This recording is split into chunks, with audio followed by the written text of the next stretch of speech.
Con la musiquita te vamos dando una pauta de lo que se viene, quién se viene y qué nos trae. Un bloque internacional tenemos ahora, ¿no? Alguien de acá, pero que está allá. Sí. Y que es... Pensando en acá también, ¿no? Pensando ahí hay unos que se van y no piensan mal en acá. Dicen que, no, qué suerte que estoy allá, ¿viste? Qué sé yo. Pero no es el caso. No es el caso. Totalmente. Estamos con la especialista en estudios culturales Raquel Pina. ¿Cómo anda, Raquel? Muy buenas tardes. Bienvenida. Hola, Raquel. Hola, Daniel. Hola, Raquel. Hola. ¿Ahora sí? Ahora sí, Ahora te sí, escuchamos. fuerte y claro. No había abierto el micrófono. Ay, Raquel. Ay, Raquel, qué mala pata, ¿eh? Perdón. Es que estoy lidiando con la perrita. Estoy a los gritos con la perra. No la va a patear, ¿no? No. Se pone a ladrar y estamos los gritos las dos, digamos. Ella ladrándole a los que pasan por la calle y yo, ladrándole a ella para que no ladre. Y acá como perros que ladran a la luna estamos en Desnaturalizados del Rock. Sí, ladrando para el segmento más internacional de los amigos del rock. ¿Qué tal? ¿Cómo estás, Raquel? Vos me dijeron que tuviste algunos percances, que ahora ya te estás recuperando, reponiendo, mejorando, sí. reforzando. Primero es el verano acá, así que hace bastante calor. Si bien no es el calor que suele haber en ciertos lugares de Argentina que se están sufriendo bastante, la amplitud térmica entre el invierno y el verano es lo que hace que uno lo sufra, ¿no? Entonces, bueno. Da gana de un popurrí soberano. Sí, esa es la idea hoy. Hubo varios acontecimientos, tanto en Argentina como internacionalmente, que de pronto me recordaron algunas cuestiones y dije, bueno, tal vez podamos hablar un poquito de todo esto que está pasando y cómo poder hilarlo, ¿no? Cómo poder tejer una trama de en qué situación estamos y el potencial que siempre hemos sabido que tenemos como país, pero que a veces se nos pierde un poquito en las urgencias del día a día. Bien. Bueno. Entonces, bueno, esa es la idea. Bueno, ¿qué hacemos? ¿Largamos? Largamos, sí, querida, largamos, por favor. Bueno, primero, el primer evento, hay dos cuestiones internacionales que ocurrieron que están ligadas entre sí, que es el alunizaje que realizó la India obviamente en la Luna. Sí. En una parte sur, nunca explorada de la Luna, claro. Sí, en el polo sur de la Luna, lo cual la hace el primer país. Voy a decir algunas obviedades porque no estoy acostumbrada a hablar de estos espacios. Y no, que nosotros que somos de jardín de infantes está bien. Hay muchos lunáticos escuchando, no te preocupes. Sí. No me diga la palabra lunático que se me... puedo llegar a decir una barbaridad política. Sí, bueno, sí. Podemos pensar en lo mismo. Sí. Bien, bueno, no, la cuestión es que la India es el cuarto país en llegar a la Luna, en un lugar no explorado, como bien dijiste. Entonces la convierte en el primero en llegar hasta allí y la importancia que tienen los polos en los astros, ¿no? Es algo que está relacionado también con la búsqueda del agua, etcétera, etcétera. Y la cuestión es que no sucede esto en cualquier marco geopolítico, sino que sucede en el marco del encuentro, no me acuerdo qué número de encuentro es de las BRICS, o del BRICS, sí. Que es este nuevo bloque de países que emerge como una alternativa a la hegemonía geopolítica que había tenido hasta ahora el grupo de países occidentales, o así llamados, ¿no? Para marcar que se viene un nuevo mundo multipolar, en cierta forma. Claro, ¿no? estamos viendo cómo se concreta de a poquito se va concretando algo de lo que venimos hablando y que suele ser algo bastante abstracto, ¿no? Hasta que empieza a materializarse o a producir un impacto. Sí. recordemos que hace 50 años que venimos cabalgando sobre un mundo unipolar, ¿no es cierto? La Argentina entra al mundo, al capitalismo globalizado en el 76, cuando se impone la dictadura cívico-eclesiástica militar, y de ahí no dejamos nunca de caminar en ese sentido. De hecho, algo que sucede ayer en el Congreso en Argentina nos sigue marcando la pauta de que estamos todavía discutiendo cuál es el rol del Estado y si liberalizamos o no, o flexibilizamos o no los mercados, ¿no? Con lo que ocurrió con la ley de alquileres ayer en el Congreso, que viene a desregularizar, eso que se llama desregularización del mercado de alquileres, tiene que ver con justamente se deja de haber una regla a seguir para ayornar los alquileres, lo cual quiere decir que para aquellos que alquilan estamos peor que antes, sí. Atados a la... Claro, los que alquilamos, digamos, estamos peor que antes si vivimos en Argentina. Tiene que ver obviamente con el problema de que inflacionario, que también tiene que ver con estar atado a una economía globalizada marcada por un mundo unipolar. Fíjate vos cómo dimos toda la vuelta y llegamos a esta cuestión. Sí. El haber entrado en deuda otra vez con el FMI provoca que haya justamente estas pautas que cumplir con la banca internacional, que te presta dinero básicamente. Con condiciones, claro. Claro, con condicionamientos. Esa es la cuestión. Muchas veces se discute, bueno, pero digamos, el BRICS, ¿qué es entonces? ¿No es otra banca a la que también le vamos a ver? Bueno, pero la cuestión está en ver en qué principios, qué valores propugna cada bloque de países, ¿no es cierto? Y justamente si uno hace un pequeño recorrido por qué es lo que se está proponiendo desde el BRICS, justamente el desarrollo igualitario de todas las regiones del mundo es una de las principales propuestas que tiene este bloque, que hoy empieza a consolidarse a los ojos del mundo como algo que llegó para quedarse, ¿no? Porque venía los tires y aflojes, pero también estamos inmersos en un mundo occidental donde la comunicación está monopolizada y suelen presentarnos, digamos, imágenes distorsionadas de lo que sucede. Entonces uno termina desconfiando de todo, ¿no? A fuerza de palazos que recibimos por todos lados, terminamos también desconfiando de, bueno, ¿no será que nos estamos metiendo en otra cuestión que no vamos a poder manejar? Claro.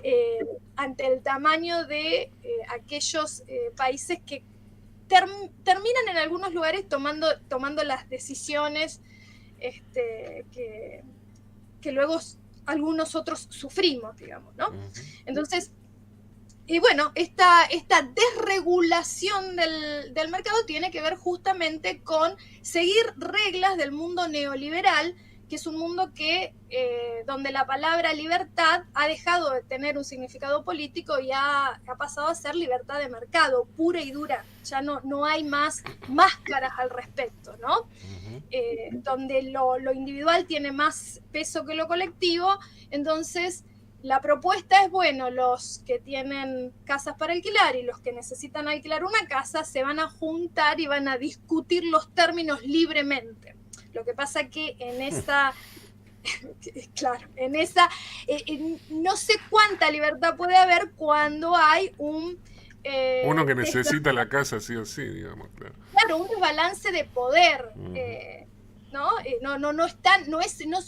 Libre sería la discusión si ambas partes tuvieran la misma cuota de poder, pero no, porque si vos sos una familia con niños, vos no podés, no tenés cómo subsanar el espacio habitacional que necesitas, y vos no tenés ningún tipo de libertad, digamos, estás sujeto a proveer a la familia del techo.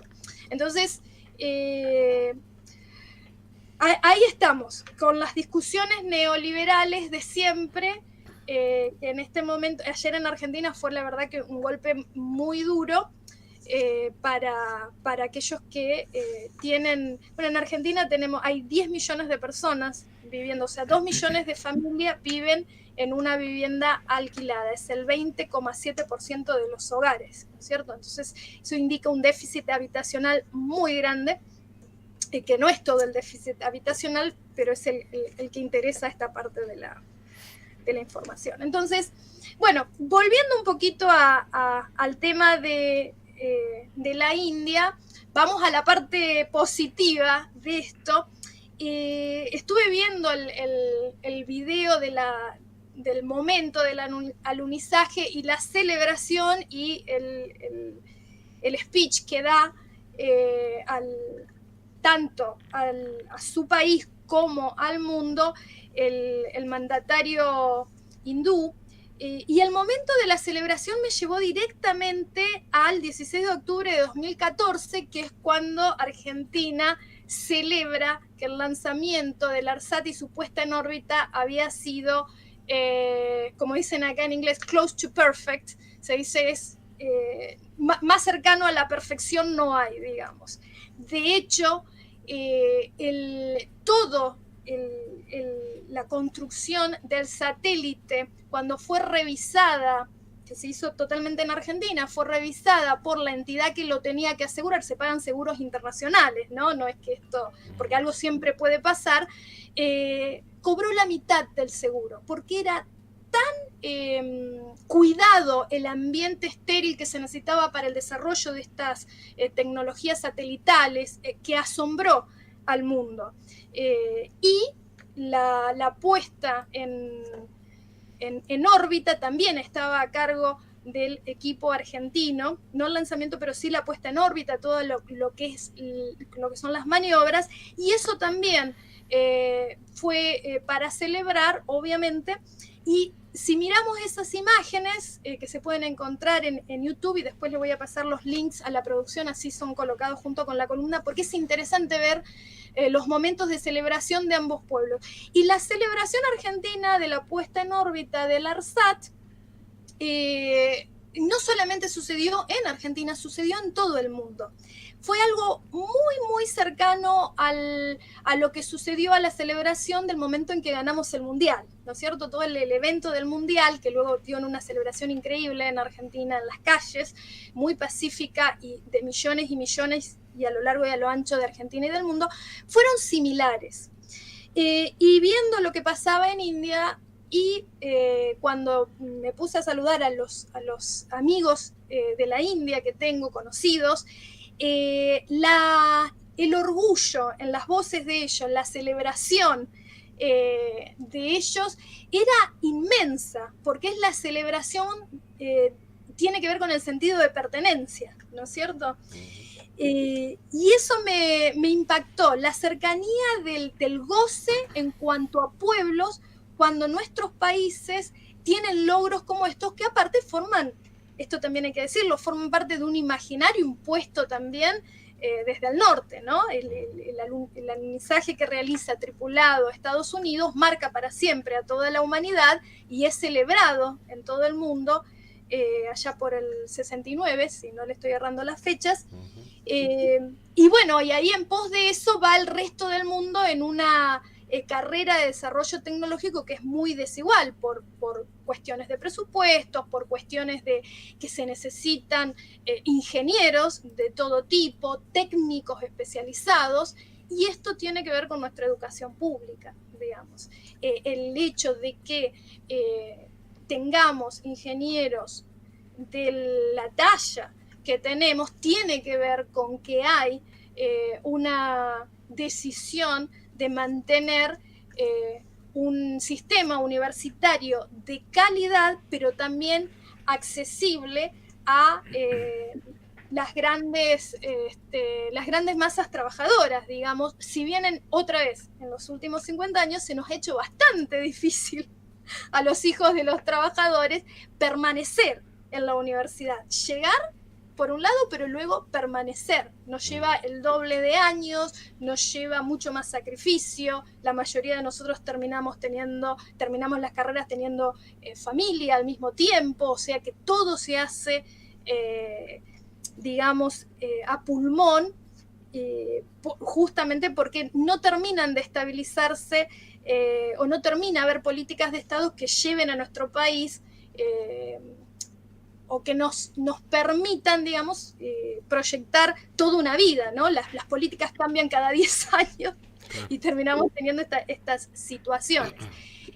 Y bueno, hay un candidato, Raquel, perdón que te corte, que propone privatizar el CONICET, ni más ni menos. Bueno, por eso, justamente, fíjate que el anuncio que hace el candidato de lo que entre comillas vamos a llamar la extrema derecha, pero ya no se sabe cuál es la extrema, sí.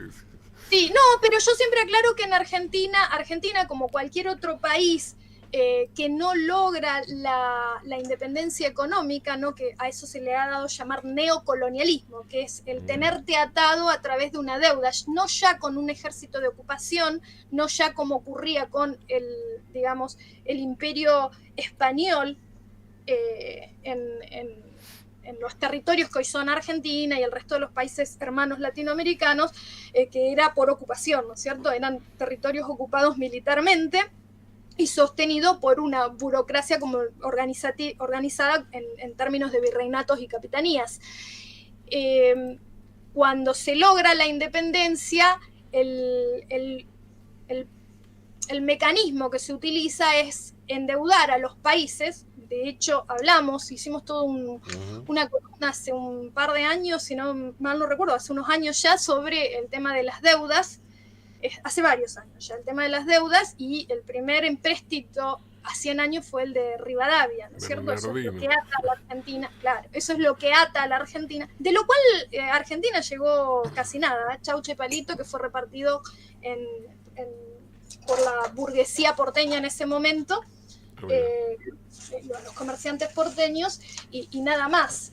Casi no se vio ese empréstito, no sé si les suena. Me suena uno que pasó no hace tanto, pero sí. Hace unos años, sí. Con diferentes formatos y viabilidades, pero formas, digamos, de encauzarse ese dinero. En ese momento era en oro, ¿no? En este momento ni siquiera sabemos en términos de qué están hechos, de ceros y unos, calculo yo, en una computadora.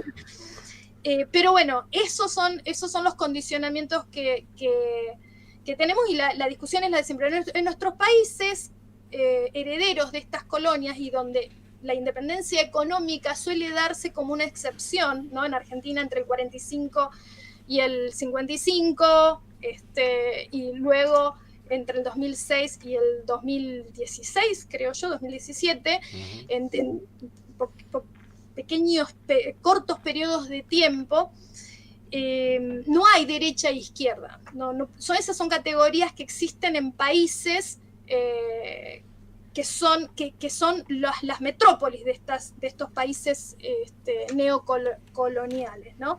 Entonces, nosotros lo que tenemos en términos de organización de estas estructuras de colonización es hay un término que a mí me gusta mucho, que es ONCA, de Bruno Capra, es oligarquía nacional cipaya argentina, ¿no?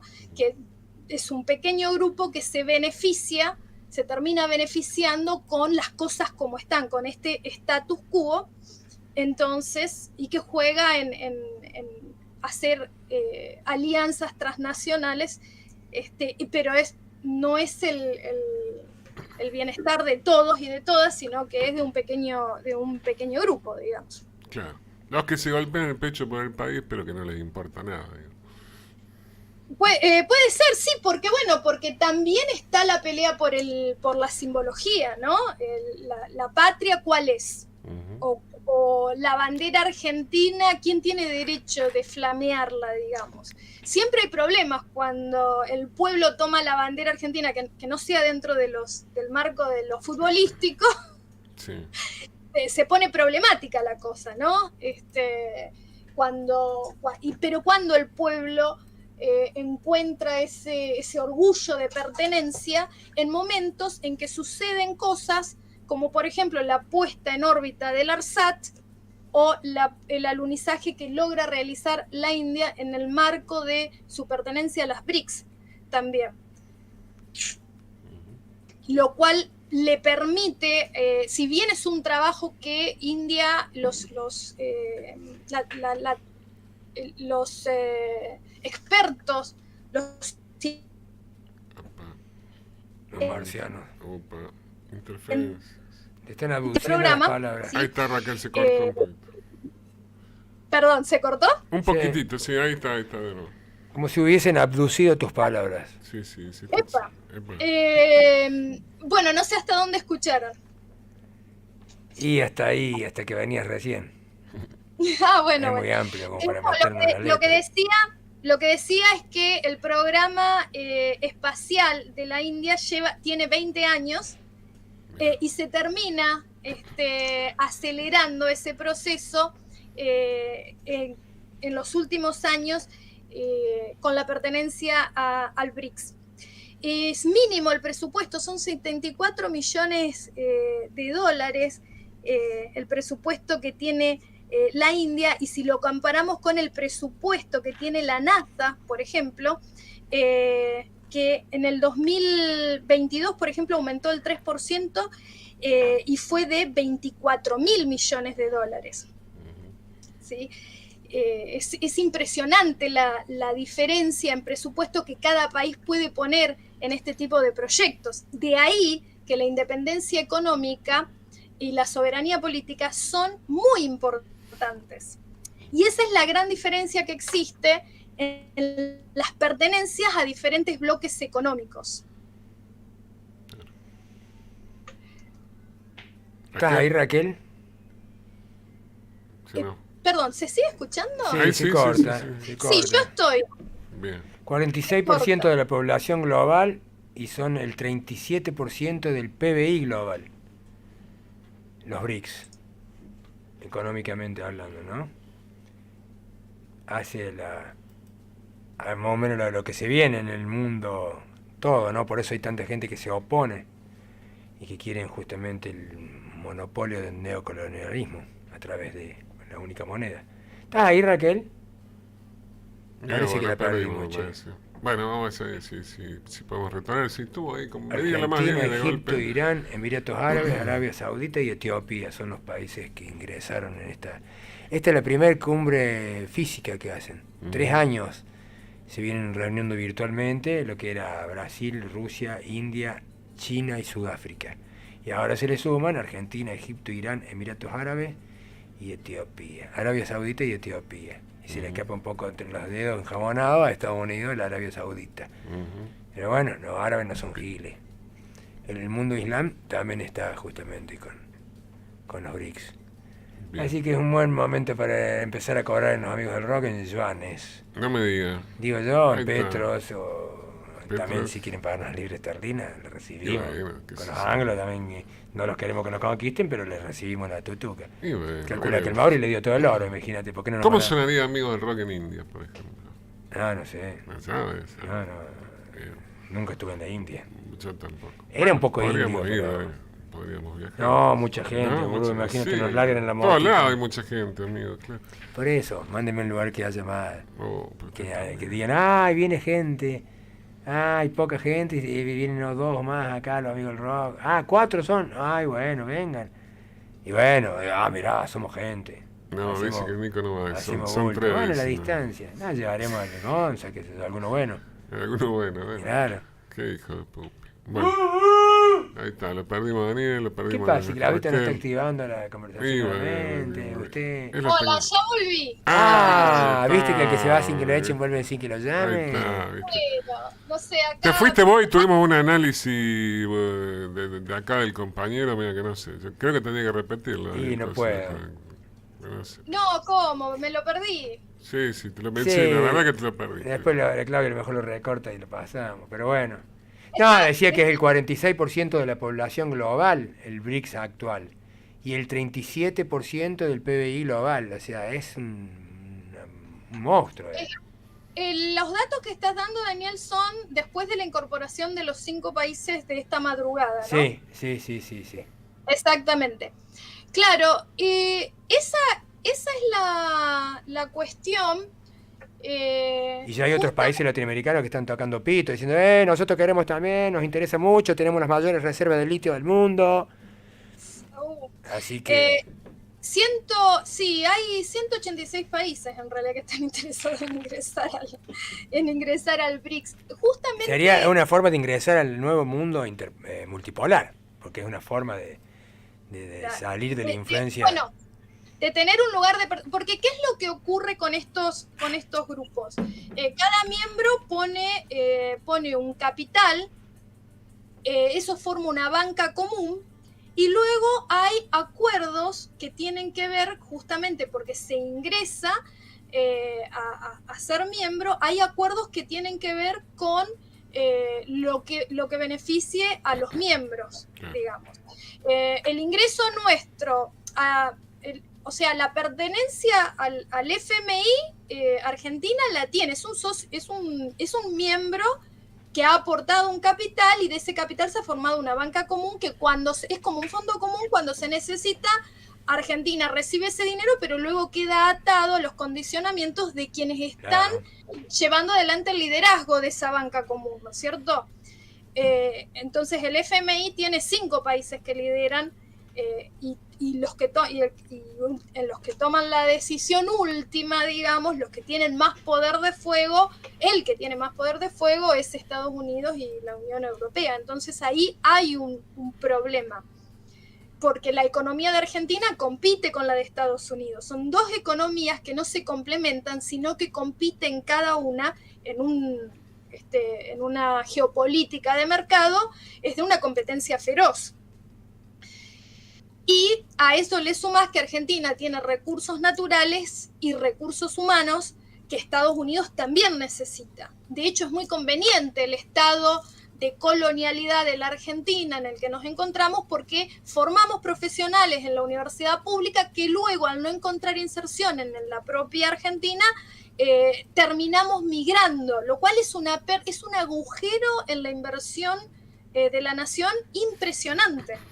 Porque si a eso le sumás que todo el producto de nuestro conocimiento, que es el copyright, la propiedad del conocimiento que vos producís, el prestigio que tiene producir ese conocimiento, entre los cuales se encuentran las humanidades, siempre son bastardeadas, ¿no? Nosotros dicen, ustedes estudian pavadas. No es lo mismo que encontrar la cura al cáncer, digamos, o encontrar, como hace poco un grupo de científicos argentinos encuentra logra identificar y manipular una proteína que en la cura del cáncer va a ser clave en las próximas décadas. Y eso sucedió en Argentina, lo hizo un científico argentino del CONICET. Así que imagínense lo que suma en prestigio y en términos monetarios el tener una patente, o lo que puede significar para el pueblo argentino tener el acceso a esa cura, porque justamente el CONICET pertenece a todos, y es algo que termina beneficiando a todos y todas, y no solamente a aquel que pueda pagar la cura, ¿no es cierto? Si esos científicos migran y terminan produciendo ese mismo producto científico en otro lugar, el copyright, la patente, el prestigio, toda la sumatoria de beneficios y lo que produce el científico quedan para otro país. Pero fue pagado, la formación de ese científico fue pagado por la educación pública argentina. No sé si se entiende la pérdida que tenemos, que no estaría mal. Digamos así, porque le va a dar más fuerza para privatizar el sistema. Claro, no estaría mal que desde las humanidades algún día hagamos el cálculo. ¿Cuánto le cuesta al pueblo argentino formar un científico en diferentes áreas y cuánto cotiza ese científico en el exterior?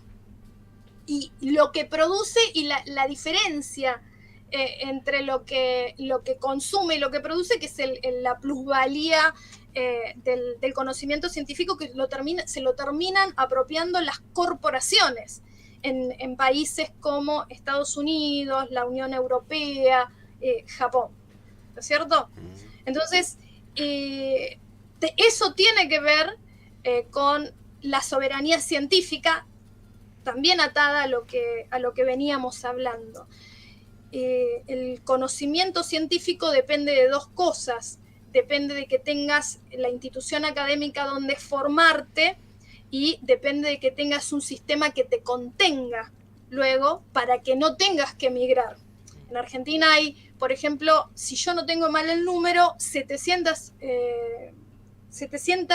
instituciones formadores de ingenieros, 700 facultades que forman ingenieros. Es una enorme cantidad de unidades académicas para la población que tiene Argentina, que somos 45 millones aproximadamente, ¿no? Eso es de un valor increíble, por eso Estados Unidos está tan interesado en Argentina. Otra vez, recursos naturales y recursos humanos, todos absorbibles si nosotros permanecemos en una situación de dependencia económica y falta de soberanía política. No sé si tienen alguna pregunta. Sí, con alguno de estos candidatos podemos salir de eso, o que eso nos va a favorecer justamente a hundirnos más. Pero todavía no ganó ese candidato. No, pero por eso digo, si de ganar alguno de esos. Hay tres, No, dos son más o menos lo mismo. Ya, si no te alcanza para el voucher, después agarrate, amigo. El voucher, lo más cómico de ese discurso es que lo ponen como algo nuevo cuando en realidad es algo que existe hace rato ya en países hermanos, inclusive como Chile. De hecho, tenemos compatriotas, ¿no?, que de la patria grande que vienen a estudiar a Argentina justamente por esta cuestión de no poder tener acceso. Vivimos en una sociedad del acceso. Hemos cambiado hasta nuestro vocabulario y eso en el sentido común también afecta, ¿no? El acceso a, decimos, ¿viste? En realidad nosotros lo teníamos construido en nuestro discurso nacional como derechos, el derecho a la educación y no el acceso a la educación. El derecho al agua potable, el derecho a la vivienda, que de hecho es un derecho humano. El derecho a la vivienda es el artículo 25 de la Carta de Derechos Humanos. Está allí junto al tema de la salud y la vida digna. El tener un digno nivel de vida es un derecho humano. Entonces, a ver si puedo retomar un poquito acá lo que veníamos diciendo. Hemos pasado de una sociedad, de un discurso de los derechos a un discurso del acceso, ¿no? Inclusive no nos damos cuenta que hablamos de acceso en lugar de hablar de derechos. Y es porque vivimos en una sociedad en donde el rentar, el alquilar accesos a diferentes espacios, ¿no? Pueden ser virtuales o reales. Un espacio habitacional es el real material y el virtual sería el acceso a una plataforma, el acceso a la educación. Todo eso se va trasvasando, ¿no?, en diferentes ámbitos. Y vamos formando un sentido común en donde se nos hace común que paguemos el acceso a algo. Cuando en realidad todo el tiempo se nos está extrayendo como comunidad, como sociedad, se nos está extrayendo el plusvalor de lo que como sociedad, como comunidad vamos produciendo. Entonces ahí tenemos un problema.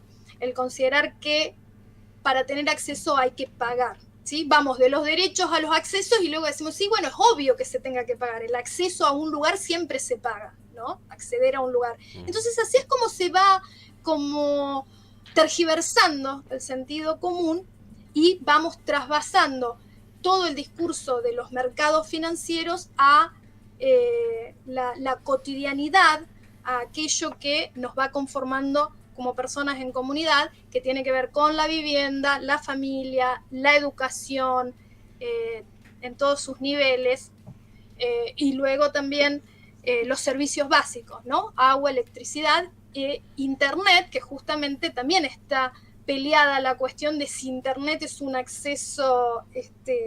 Es un acceso, sí. Perdón, si es básico, si es algo básico. Acá quisieron declararlo de interés básico para el país, todo justamente en pandemia, para poder equiparar un poco. Y bueno, los amparos judiciales de la Corte Suprema impidieron que se puedan realizar todas estas medidas tan importantes para el pueblo argentino, en defensa de una corporación infinita, digo infinita en recursos, y muy infinita en justicia, que es la institución judicial.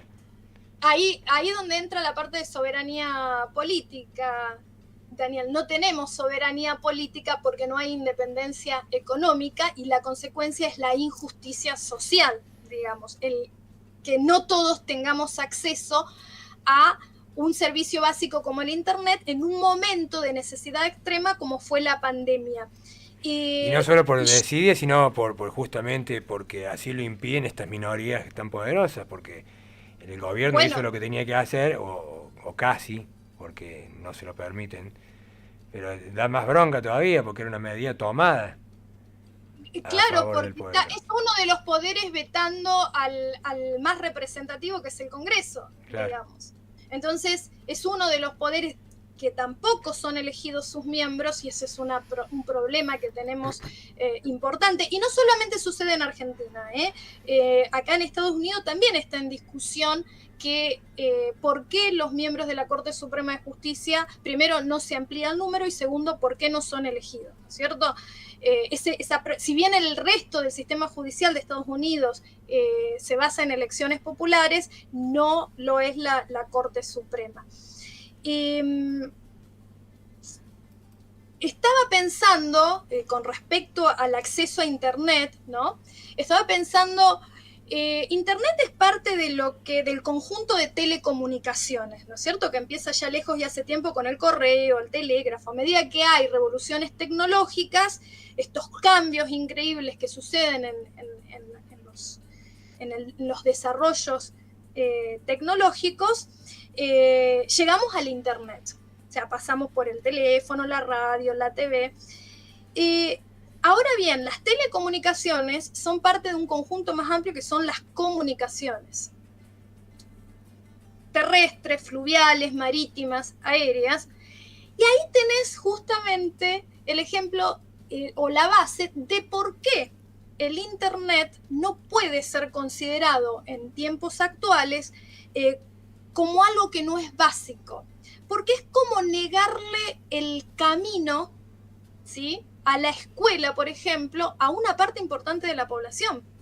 El camino al conocimiento, el camino a la información, porque son vías de comunicación, en este caso tienen otra materialidad, es virtual, no lo tenemos, no es tan tangible, y se vislumbra como un lujo y como un símbolo de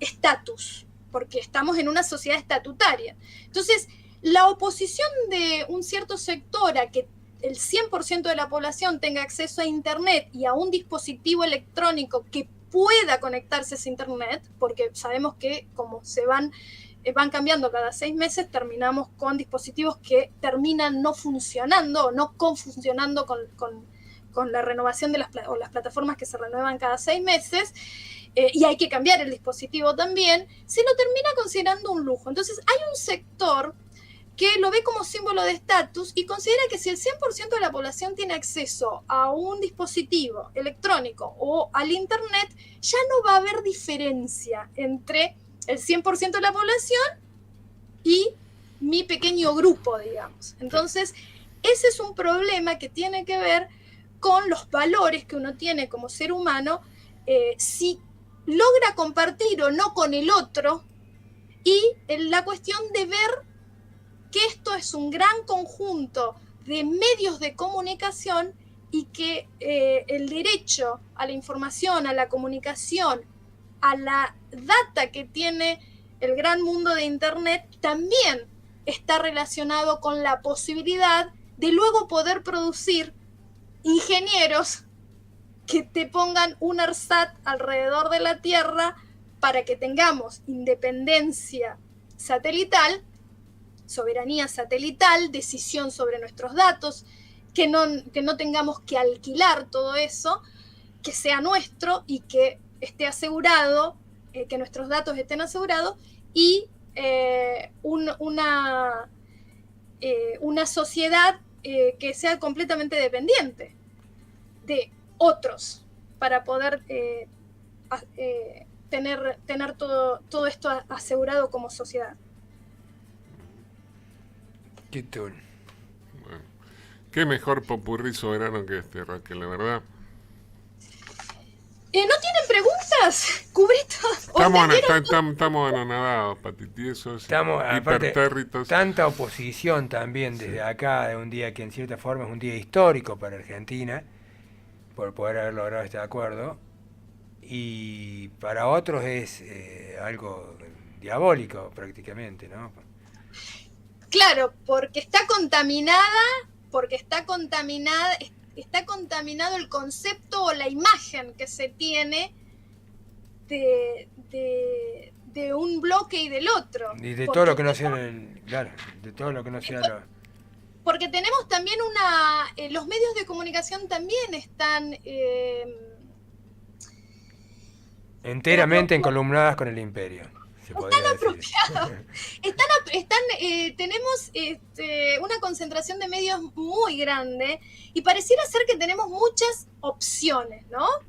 Y no hay muchas opciones porque en realidad cada una de esas... son de la misma panadería, claro, la factura. Son muchas opciones del mismo jefe. Todo el pan, claro, hay una sola panadería, y lo que hay son bocas de expendio que lucen alguna diferente que otra, pero todo sale del mismo horno. Entonces, y esto otra vez, no es una problemática, son problemáticas globales. Para darles el dato de Estados Unidos, hace 10 años en Estados Unidos, 9 eran los dueños de todas las comunicaciones en Estados Unidos. Hoy son 6. Para que tengan en cuenta. O sea, todas las noticias que consumimos en Estados Unidos vienen de 6 bocas de expendio. Es decir, fíjate, imagínate qué fácil que es alinear algunas cuestiones cuando son 6 los o las personajes que deciden esto, ¿no es cierto? Y ahí tenés un problema. Entonces, cuando vos tenés... otra cosa, la escuela ha dejado de ser el lugar en donde se forma al ciudadano argentino. Y esto ocurre en todo el mundo que tenga conexión a Internet. La escuela ya dejó de ser el lugar de la institución educativa donde vos te formás. Pasó a ser en un primer momento la televisión y ahora el Internet. Entonces, cuando vos tenés una sociedad formada, formateada a partir de parámetros imagéticos que en muchas de sus estructuraciones son foráneos, tenés un problema de identidad, de sentido de pertenencia. Yo quiero ver qué ciudadano argentino va a aceptar una moneda en su imaginario que no sea el dólar, porque venimos de 50 años de formateo donde vos tenés una aspiración, es la sociedad aspiracional, digamos. Entonces tenemos un problema de cómo nos hemos formado. Nos estamos formando como consumistas, no nos estamos formando como ciudadanos.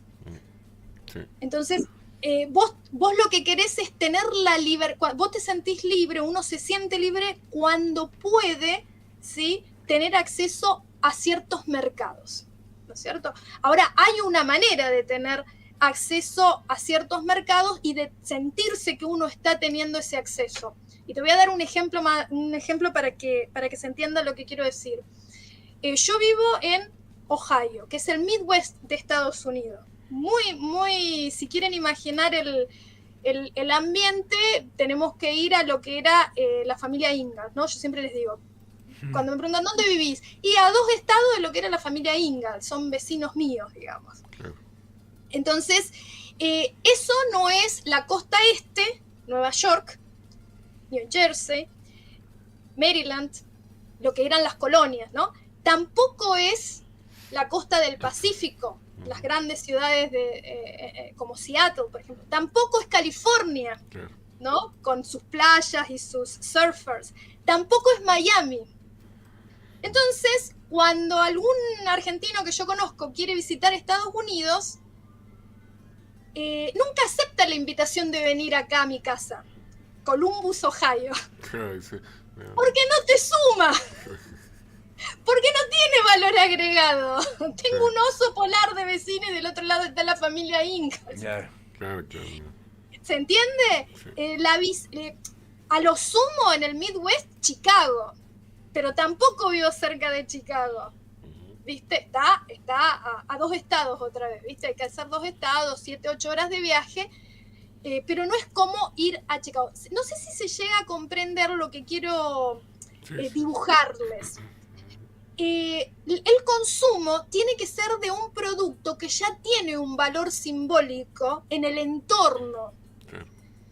Entonces, de ahí que surge una resistencia dentro de las clases trabajadoras a ciertas medidas, porque no se logra poner en la estructura de estatus que tenemos, no está arriba, ¿viste?